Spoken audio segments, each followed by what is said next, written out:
I think he has been foolish in making these comments. I really do. You don't do it as a soldier, an ex-soldier, whatever your track record, whatever involvement in operations. You just don't talk about it. And this week, Kate is joined by the Conservative MP, John Barron. Yes, just ahead of the Christmas break, John asked an urgent question to the government on the issue of the British Council contractors in Afghanistan and the continuing attempts to get people out of the country. Next week, he's speaking on the issue again in a Westminster Hall debate. So let's dive a little bit deeper with him now. John Barron, welcome to the programme. John Barron, are you there? Yes. Brilliant. We all remember the chaotic moments of the evacuation back in 2021. There were some fairly damning assessments after that of how it was handled. Just take us through where we are now and why this is still an important issue for you and the country. Well, nearly 18 months after the evacuation of Kabul, government's own estimates suggest there's around 200 British Council contractors who remain stuck in the country in fear of their lives, being hunted by the Taliban, moving from safe house to safe house.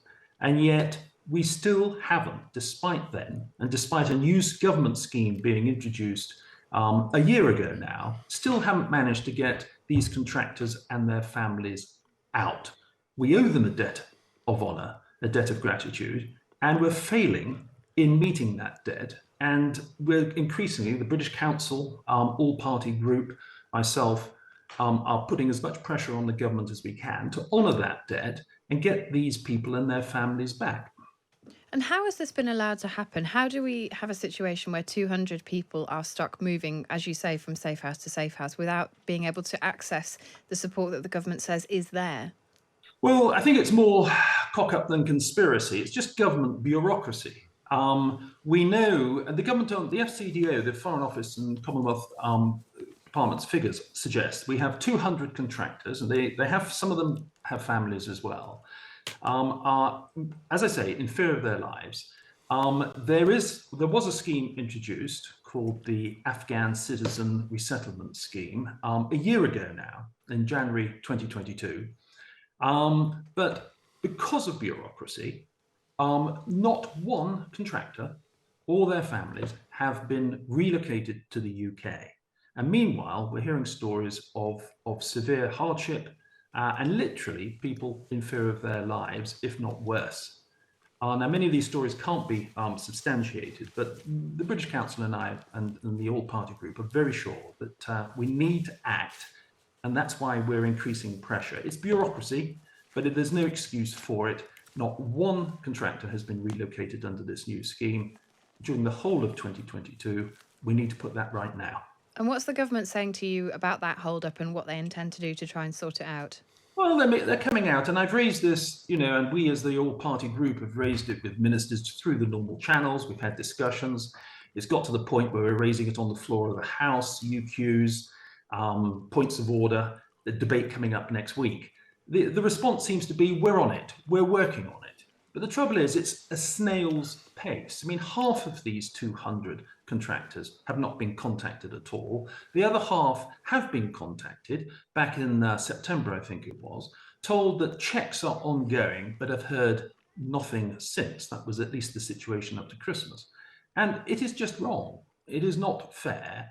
And meanwhile, as I say, they're moving from safe house to safe house in fear of their lives because the Taliban are on the road to recrimination.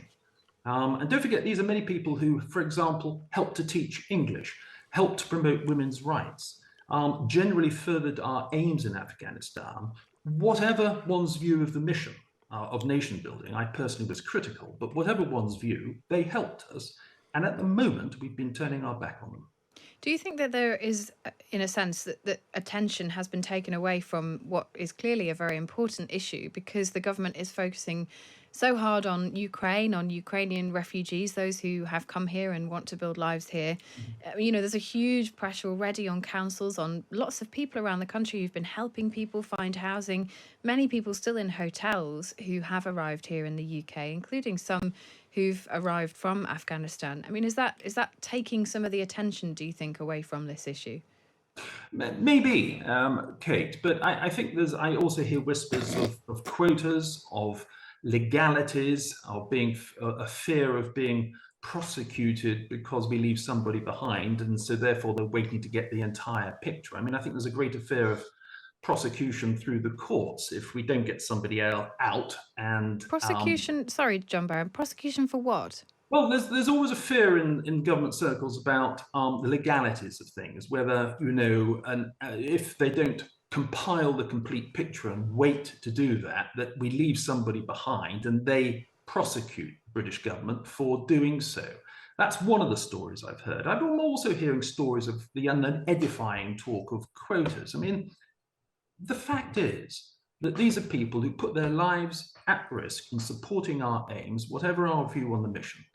And we, at the moment, have turned our back on them. Not one contractor, as I say, has been helped through this new scheme, the ACRS Pathway 3 scheme, which was introduced a whole year ago now. And whether it's being distracted by Afghanistan, the Ukraine, whether it's being worried about quotas or the legalities, we owe these people a debt of gratitude. We must now step up to the plate. And that's what we intend doing in Parliament in the coming months if the government continues to stall. And finally, you mentioned that the Taliban are in some cases, there is concern that they may well try to find these people because of the role that they played. Some people have worried that stories from Prince Harry's book this week about his kill count while he was in Afghanistan has created more tension on that front. Is that something that you're worried about? Well, as an ex-soldier who's been on operations, one should never, actually talk about these things. You just don't do it for a whole host of reasons, which I won't go into now. But I don't think it's helped.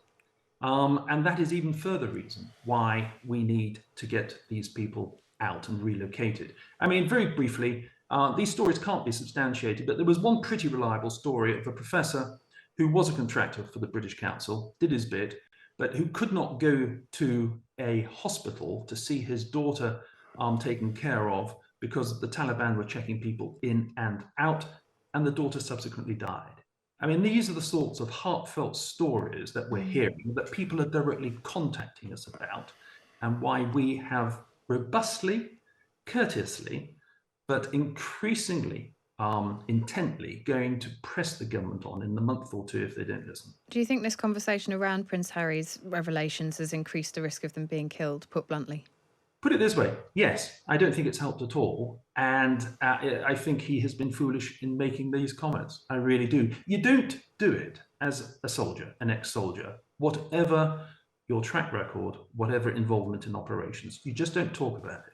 John Barron, thank you for joining us. And we will keep an eye across the debate as it moves on this week and into the next couple of weeks too.